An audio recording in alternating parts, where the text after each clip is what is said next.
arrinta kale oo muhiimka ah waqtigeedana la joogo waxa waaye dilalka ka dhaca gobolada iyo magaalooyinka ka dhaca magaalada ka dhaca sanadkii tagay 2022 150 qofood ah maxkamadda la horkeeno oo loo haysto inay si bareer ah u dileen dadkaasi waxa cadaatay in kala bar ka badan inay bareer u dileen maxkamadduna way ku xukuntay dilkaas laguma fulin dilkii maxaa dhacay ma taqaanaa hay'adaha ammaanka way soo qabteen maxkamaduhu iyo xeeraalintu iyo wixii waa lagu soo eeday waa la hubiyay qofka inuu qofka ka soo dilay waa la xukumay dil lagu xukumay waxa intaas si dheer madaxda qaranka madaxweynaha ugu horeeyay wuxuu ku leeyahay subax kasta keen dadka hela toogtay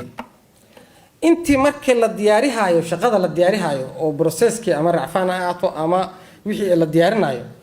ayaa waxa maxkamaddu ay u baahataa oo qasab ah bacdama dad islaam aan nahay in qofka qisaasta markii la fulinayo qofka dhiiga lahay ama walidamka wuxuu diinta u taqaani in loo yeero oo warqad laga qoro ama asaga oo soo qorto si loo hubiyo inay qisaastoodii rabaan xaq ay leeyihiin bacdama ay kamid tahay qofkii aad u yeeray waxa leedahay aniga qisaastiya dhikan xukunkiisa kama dambeeyso noqday waxaan rabnaa in la fuliyo warqadii soo qorto raysugu kulliye ninkan diyan ka qaadan ninkan diyan ka yaa adiga shalay ma qeylinayno warbaahinta kama qeylinayno shalay sootaad lahayd aniga cadaalad darro walaalkay iyo wiilkayga dhibaato lagu geystay oo waa la dilay soo adiga ma lahayn hawa ya ma sheegtido marka warqada hadda wixii markay ku sugnaadeen beenada ka qeyleysa marka hore markay sugnaadeen ma aad diidi kartaa wuxuu leeyahay dhigaysanayo warqad hadda iga qoray jirto warqadan nootayada iga qabo heshiisan ku soo galnay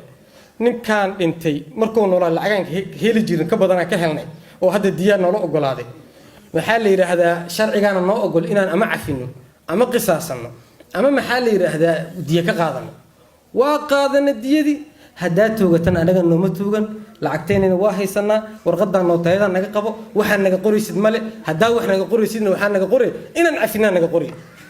ya xukunka aan ridnay oo dadaalkaas dawladdu ku bixiso ma bararsi oo hay malcaga ugu bararsanaysa hawa xukunadii ugu dambeeyay ee gobolada ka dhacay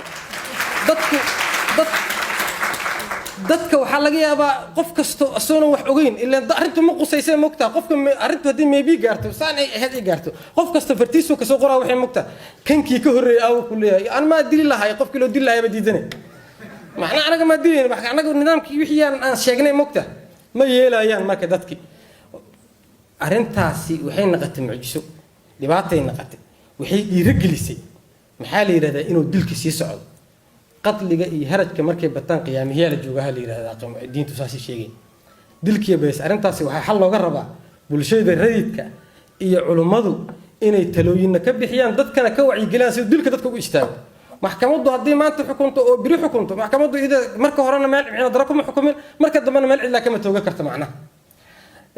qofka waxaana la rabaa in la ogaado qof walba halkan meeshan fadhiyo oo ama wax bartay ama saan mas'uul ah oo macnaha leh reerkaagu qoyska xaaskaaga iyo caruurtaada iyo maxaa la yiraahdaa waalidka macnad gaar ah u leedahay shaqadii halganka noloshooda qayb ka tahay mugta laakiin qabiilka aad ka dhalatay iyo adiga oo macnahaas leh iyo midka dib jirka ah oo idab darada iyo kaska dadka u dilay isku qiimo ka joogta agtooda waxa lagu bixi doonaa markii hadda lagu dilo oo qofku dilo mid ka horeeyay mid dib jiro qacdada ka tirsan wuxuu dilay cid diriska mid kamida oo muhiim ah adoo kala waa loo cafiyay adigana waa loo cafiyay qof kasta qiimo gaar ah u leeyahay qabiilka markii oo qoyska laga tago qabiilka kan dib jirka iyo kan muhiimka ah oo macnaha u leh Soomaalinimada iyo reerkaba hal macnay u leeyihiin waxa la leeyahay hadda ka horaan geed idin ka furnay bal idinkana maanta geedka naga furaa leeyahay waa laga furaa arintaasi culimada iyo maxaa la yiraahdaa rayidka bulshada rayidka inay arintaasi maxaa la yiraahdaa ka qaadaan